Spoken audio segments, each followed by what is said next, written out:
Good morning or good afternoon, class. We're so grateful to have Miss Morgan come and teach with you for 2 months. So I'm going to go over this project we've been working on for 3 weeks. I hope you enjoyed the video and form. Wasn't the chalk artist people amazing? Remember, that's one of our 7 elements of art. So right now, it's Sunday afternoon after church. I have a copy of my snake. I know you have a copy of yours. And we're going to discuss how to watercolor. You have brand new watercolors. You will take the paper out. We'll throw them away. It comes with a brush, but you'll need 2. One will pass out. This is going to be for the background, the sky, because it's a lot of space. This one we'll need for details. So I want to remind you before we get started that you've got to leave the areas you want white, like the snake's back, where he has camouflage. It looks kind of like, we're going to say bird poop. We got to leave it white. That's part of his characteristics. So remember, we have learned that we mix our colors in this part. So we have studied the snake. We have seen the snake, and he's multiple colors of green. His areas on the sides are lighter yellow green, and then down the middle it's kind of a blue green, blue black green. And so we're going to make those choices. Now the same thing with the leaves. The leaves on the top should be lighter, more yellowy green, because the sunlight might be reaching them. And then the bottom of the limb, those leaves down there should be darker. Same way with the top of your limb, it should be lighter. And you know all kinds of ways to make your browns. So mixing complementary colors together, like LSU, Christmas, and my old high school, which was orange and blue. So we're going to start off right now. You have to have a paper towel. Remember, have to have a paper towel, and we have 2 brushes. So we're going to take, and I'm going to make some green over here in my palette, because I need some yellow green.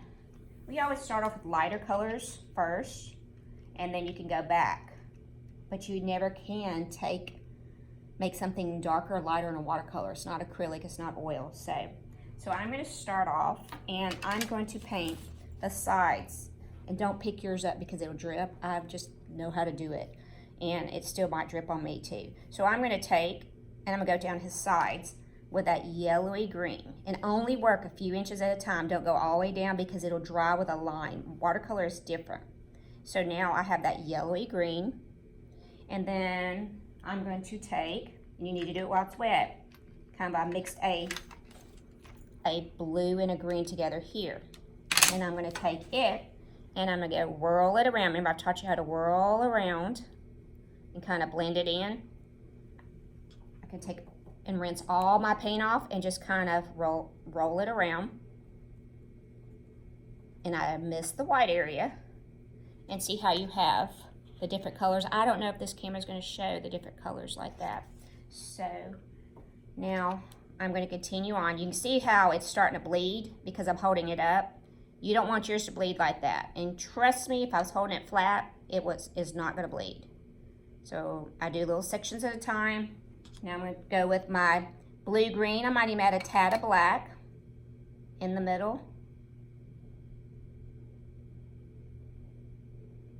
And when it dries, it's going to be amazing. Now, pretend like you finished the whole snake. Let's move on to a leaf. The leaves at the top are going to be lighter, so I'm mixing yellow and green. And I'm going to do them lighter. In fact, I'm going to rinse all the color off and go straight yellow right here because I want it really light. You know, when the paper is going to dry, I just have that folder, so it looks darker. It's going to dry lighter. Now at the bottom, I'm going to add a little blue to my green and make it more vivid, brighter. And then I'm going to take and rinse all my paint off and just wiggle it around till it blends. Please do not hold yours up. I'm waiting for this to drip and go down the paper and bleed out, but there you go. See the colors? Now pretend like we've done all the leaves. You can pick if you want to do your stems green or brown. It's up to you. Now, for my trunk of this limb, I'm going to use the bigger brush. And I'm going to start off with kind of a grayish color. Some of the limbs we saw were kind of a gray. So to make gray, add a lot of water in here, a lot of water. and just a little bit of black. So I'm going to mix that in. Don't go over the black line because it'll bleed up this way. So just keep going. And then I'm going to fill that whole section in.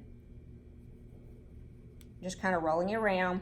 Don't go below the black line because we don't want it to bleed. In fact, you want to get right before it stops. I'm just kind of going to roll it in there lightly.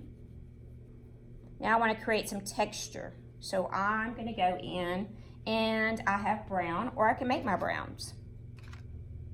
So I'm just going to kind of go in and let it dry like that. So I have different textures. I might go back with still a little bit of black. And see. Now pretend like we've done all this in a flower, butterfly, whatever you need to do. You kind of want to let it dry a little bit.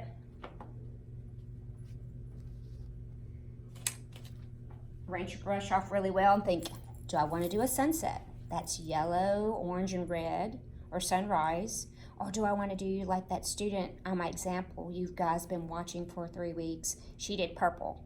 Do we want to do that? So you get to pick what sky you want to do. We just don't want a brown sky, okay? So we know that purple and gold make brown, orange and blue make brown, and what else makes brown? Now, red and green. I have decided that I want to do a sunset. I like that purple. The purple and blue is really pretty. And so I'm going to mix several colors together. You need to get fresh water because you don't want to start off with a green sunset. So you're going to have to come and get a little bit of water. And remember, we don't fill it up. We only need like 1.5 inches, 2 inches max, especially in case we spill. So make sure my brush is really clean and I have the big brush. I'm going to clean kind of my paint areas out if they got muddy by another color. And I'm going to think, which color scheme do I want? You can write it down on a sheet of paper on the back. Practice on your color wheel.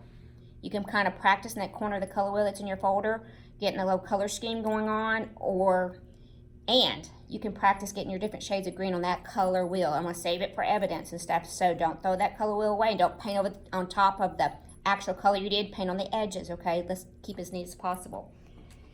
But it's going to give me your evidence that you understood what you were doing. So, I think I am going to do yellow up here. And you got to do little sections at a time. You can't go all the way across because watercolor is different, and if it dries, it's going to have a line that you cannot get out. So you want to paint little sections at a time, yellow. So I'm going to do this part all yellow. Now I can move down here because there's a line in between. And I'm going to still keep it yellow. I'm not getting in the green or the browns. I'm being very careful to stop the lines.